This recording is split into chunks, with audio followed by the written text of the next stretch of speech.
আজ এই ভিডিওতে দেখতে পারবেন কিভাবে খুব সহজে প্লাস্টিকের কৌটো বা বোতল দিয়ে কিভাবে মাছ ধরতে হয়।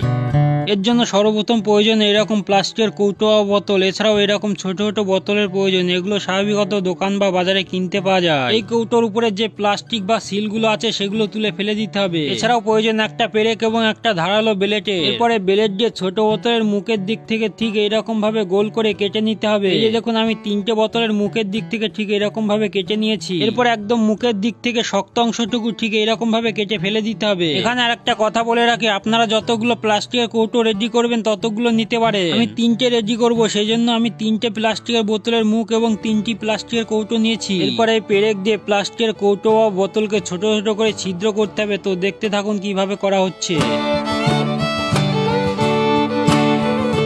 এছাড়াও এই প্লাস্টিকের কৌটোর ঢাকনাগুলোকেও ছোট ছোট করে ছিদ্র করতে হবে। ঠিক এইরকম ভাবে ছিদ্র করে নিতে হবে এবং প্লাস্টিকের কৌটের নিচের দিকে এবং পুরো চারিদিকে ছোট ছোট করে বেশ কিছু ছিদ্র করতে হবে। ঠিক এইরকম ভাবে বেশ অনেকগুলো ছিদ্র করে নিতে হবে। এছাড়াও এই কৌটের মাঝ বরাবর ঠিক বড় করে একটা ছিদ্র করতে হবে। যে ছোট বোতলের মুখগুলো কাটা হয়েছিল সেই ছোট বোতলের মুখগুলোর মাপ করে কৌটোর মাঝ বরাবর বড় করে ছিদ্র করে নিতে হবে। এরপর ছোট বোতলের মুখগুলো কৌটের বড় ছিদ্রের মধ্যে বসাতে হবে এবং সুই সুতো দিয়ে মুখটাকে এখানে ভালো করে বসিয়ে ভালো করে সেলাই করতে হবে। দেখতে থাকুন।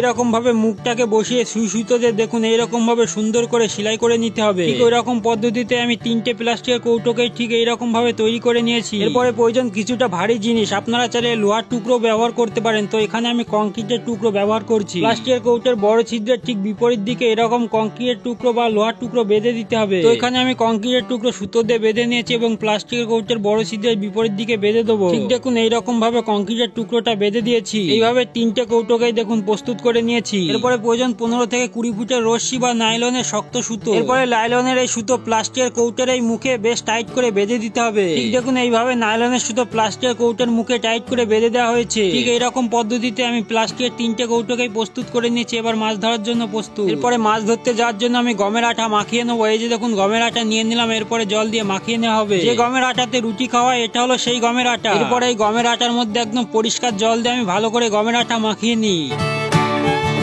এই যে দেখুন গমের আটা আমি ভালো করে মাখিয়ে নিয়েছি। এবার মাছ ধরতে যাওয়া হবে। এবার গমের আটা হাড়ি এবং প্লাস্টিকের কৌটোগুলো ব্যাগের মধ্যে বোঝাই করে নিয়ে এবার আমি চলেছি মাছ ধরতে। প্লাস্টিকের কৌটো গমের আটা হাড়ি নিয়ে আমি চলে আসি জলঙ্গি নদীতে মাছ ধরতে। এবার এই প্লাস্টিকের কৌটোর মুখ খুলে গমের আটা দেওয়া হবে। এই যে দেখুন প্লাস্টিকের কৌটোর ভেতরের দিকে কিছুটা আমি আটা দিয়ে দিচ্ছি। আপনারাও এরকম ভাবে গমের আটা দিয়ে দেবে এবং বড় ছিদ্রের মুখের দিকেও বেশ কিছুটা পরিমাণে আটা দিতে হবে। দেখুন আমি কিভাবে দিয়েছি। ঠিক এইরকম ভাবে গমের আটা লাগিয়ে দেবে এবং কৌটোর মুখ ভালো করে আটকে দিতে হবে। এই যে দেখুন আমি 3টে কৌটোরই ভেতর এবং বড় ছিদ্রের মুখের দিকে বেশ ভালো করে গমের আটা লাগিয়ে দিয়েছি। এইবার এই প্লাস্টিকের কৌটোগুলোকে জলঙ্গি নদীতে ফেলা হবে। প্লাস্টিকের কৌটোর মুখে যে নাইলনের সুতো বাঁধা হয়েছিল সেই সুতোর মাথা আমি হাতে ধরে রাখি এবং গমের আটা লাগানো প্লাস্টিকের কৌটো আমি জলঙ্গি নদীতে ফেলে দিই। প্লাস্টিকের কৌটে ছোট ছোট ছিদ্র করা আছে, ফলে খুব সহজে জলের মধ্যে ডুবে যায় কৌটো। এইভাবে রশ্মির মাথা ধরে 3টে কৌটোকে আমি জলঙ্গি নদীতে ফেলে দিই। 3টে কৌটো জলঙ্গি নদীতে ডুবে যায় এবং রশ্মির মাথাগুলো বেঁধে রাখা হয়। 3টে প্লাস্টিকের কৌটো এই দিক দিয়ে ফেলে দিয়েছি নদীতে, জলঙ্গি নদীতে। তো এবার কিছুটা সময় অপেক্ষা করতে হবে। তো চলুন কিছুটা সময় অপেক্ষা করা যাক।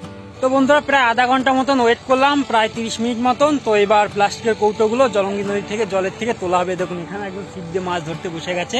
তো চলুন কৌটোগুলো তুলে দেখা যাক কি মাছ হয়েছে। তো এই যে দেখুন নাইলনের সুতো ধরে টেনে কৌটোগুলোকে জলঙ্গি নদী থেকে তুলে ফেলছি। দেখুন দেখুন কতগুলো মাছ হয়েছে। এই যে দেখুন কৌটোর মধ্যে বেশ কিছু মাছ ঢুকেছে। 3টে কৌটো একবার করে তোলা হয়েছে। দেখুন বেশ কিছু মাছ বেঁধে গেছে। এইভাবে গমের আটা লাগিয়ে কৌটোগুলোকে বেশ কয়েকবার নদীতে ফেলা হয় এবং তোলা হয় এবং কৌটোর মধ্যে বেশ কিছু পুঁটি মাছ এবং অন্যান্য মাছ বাঁধে। তো এই যে দেখুন বেশ কিছু পুঁটি মাছ এবং অন্যান্য মাছ বেঁধে গেছে। তো বন্ধুরা এই যে মাছ ধরা হয়ে গেল। দেখুন বেশ কিছু পুঁটি মাছ, 2-1টা রাইক মাছ বেঁধেছে।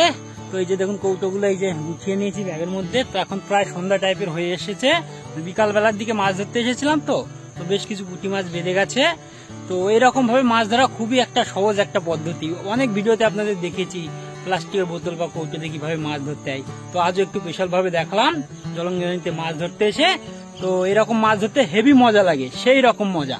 মাছও খুব বেশ ভালো বাঁধে। তো অনেকটা সময় মানে 10 থেকে 15 মিনিট কিংবা আধা ঘন্টা এরকম সময় ওয়েট করে করে তুললে পারে বেশ কিছু করে মাছ হয়ে যায়। তো মাছ ধরা হয়ে গেল। তো এখন বাড়িতে চলে যাব। তো এই ভিডিওটা এখানে শেষ করলাম। ধন্যবাদ।